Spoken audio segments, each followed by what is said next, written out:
Will South Africa ever get Starlink, or will BEE win the day? What about electricity? We're going to run out of capacity because no capacity is being added. Are we back looking at nuclear power? And then we've got local government elections coming up. Will the ANC ever announce a mayoral candidate for Johannesburg? Welcome to the Political Insider. This episode is brought to you by our partners at Trade Nation. If you want to trade markets, international markets, currencies, commodities, whatever you want to trade, Trade Nation is the platform to visit. Go to tradenation.co.za. Help to support them if you do trade markets because they keep us on air. So, the communications minister, the Democratic Alliance's Solly Malatsi, wants to amend the law to recognize an alternative to the BEE rule that says that you have to give 30% of your company to a comrade in order to attract the investment from the Starlink, the much needed Starlink service. Now, here we are in a very difficult space because in order for the minister to say we want to bypass this law, he wants to use the thing called equity equivalence. Instead of Starlink giving away 30% of their company to somebody who's just going to be a shareholder and eventually buy a game farm with a sofa and sell imaginary cattle, but you actually want people on your board who actually know how to run a company, he's going to need political support in order to get this idea over the line, that it's not just about BEE. In actual fact, what they want to do is the equivalent, in this case, could be that you give uncapped internet to rural schools, because the beauty of the Starlink service is that it doesn't matter where in the world you are. South Africa is a vast country, and nothing will help the country prosper quicker than if our citizens got great internet wherever they are. From rural Northern Cape to the cities of KZN, to Gauteng, to every corner, that we get great internet service. It would be a game changer for education, for everything. And if South Africa are able to finally get a deal with Starlink, we could join the rest of the world in getting this kind of service. But of course, the government is standing firm on their rule that if you want to do business in South Africa, go speak to Luthuli House. There's a comrade who can be your partner, and he won't really help your business grow, but he will help to relieve you of some of your money. Now, in order to get this by, he would need to get political support. But the comrade parties, the ANC, the MK, and EFF, we all know that they've got more than 60% of the vote share in Parliament. And we know that the EFF and MK will not vote to give this kind of law the attention it deserves. Why? Because they are also connected to those comrades. Now, there is a hope here. The hope is that the one party out of those three is the DA's Government of National Unity Party, and that is the ANC. And they are kind of on the fence because they are the party most likely to be convinced to see the upside of this deal. The upside is that the equity equivalence, where Starlink provides internet to rural communities that so desperately need it, would be a game changer for South Africa. So what do they do? Then, of course, the biggest problem in this whole conundrum is who owns Starlink? None other than our friend Elon Musk, who the ANC and the comrades absolutely detest. They detest Elon Musk more than anything in the world. Ex-South African, made good overseas, being critical about South Africa, being critical about the ANC, being critical about BEE. It's almost like giving a present to someone that you hate the most. So this is a real moral dilemma. The right thing to do is to bring Starlink in. The right thing to do is to extract the cost. That is commonplace in most countries. But the cost that you should be extracting is what is good for the country. And what is good for the country would be to expand access high-speed internet so that people can watch the Political Insider wherever they are. That would be what would be good for the country. But we know that our government has never done what is good for the country. That's possibly way down on their lists of things to do. And their first thing, of course, is to look after their buddies. Now, there is the Portfolio Committee on Communications. And who heads that up? None other than the COVID grant recipient, Khuselo Diko. Remember when she was a spokesperson for the president, her and her husband were happily taking COVID money that was desperately needed and selling overpriced PPE equipment, but yet she's back in Parliament and heading up the Portfolio Committee. And she would need to make a convincing case for the rationale behind this rule being changed, that instead of BEE, we can also do an equity equivalent. Will it happen? Who knows? This is going to be a close one, because I wouldn't rule it out completely, because I think that the ANC, if they just side with those same people that want to take us back to 1860, it doesn't represent the future. This action does represent the future to get internet around the country.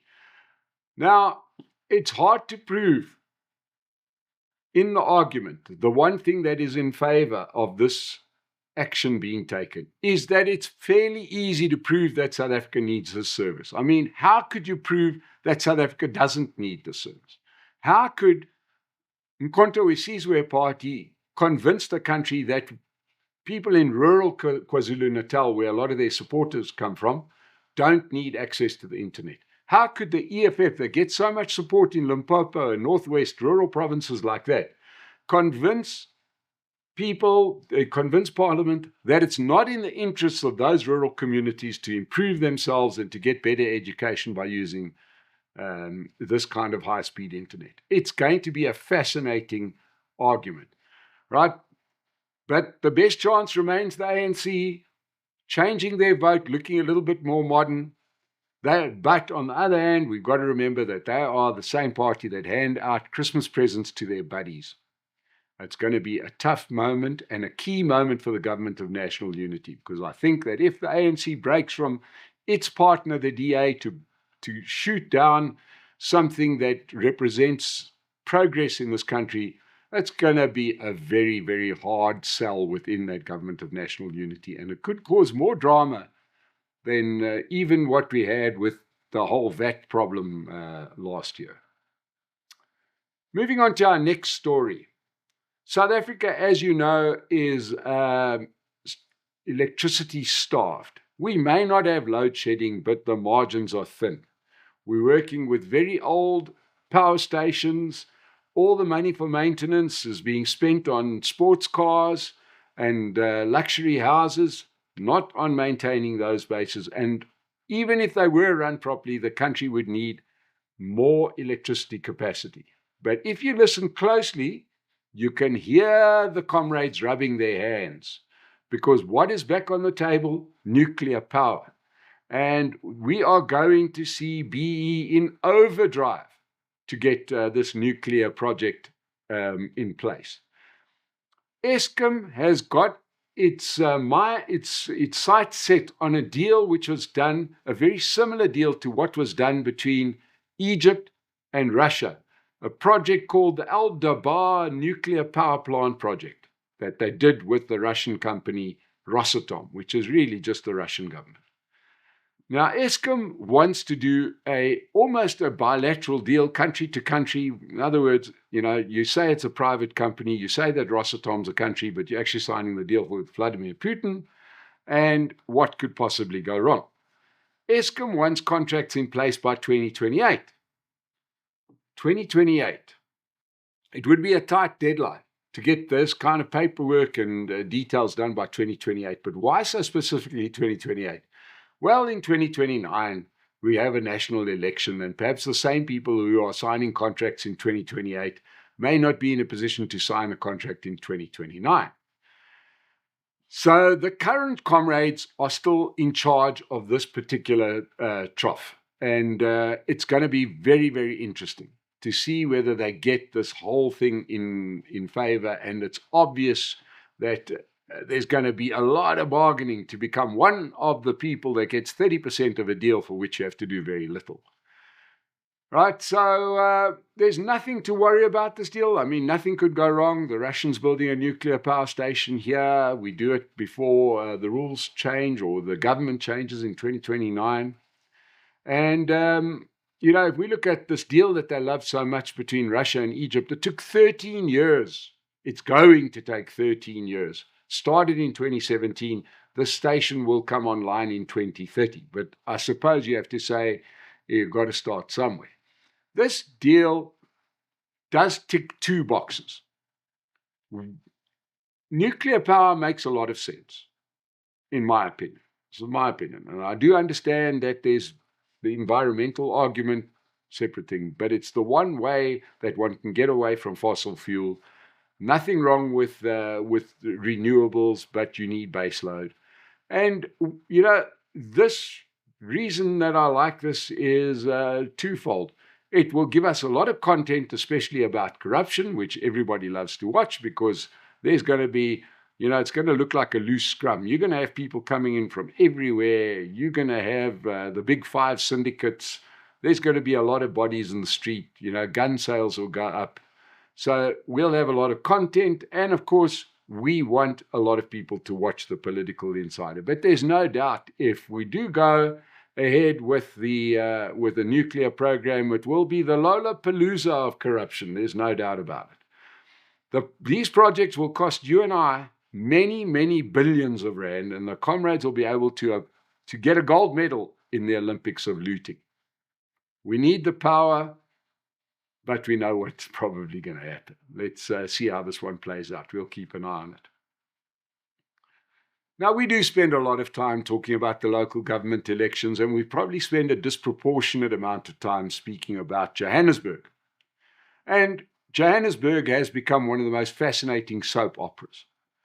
And it is so important that we cover it a lot. Let's not forget Johannesburg is still South Africa's biggest city, biggest economic hub. And what happens in Johannesburg will impact the rest of the country. It also happens to be a transit city. Everybody comes through here.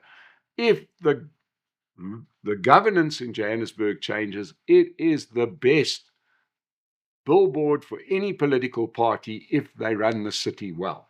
If they run the city badly, it's still the best billboard to show how badly a city can be run and what you can look forward to down in your neck of the woods when you finished, with Johannesburg.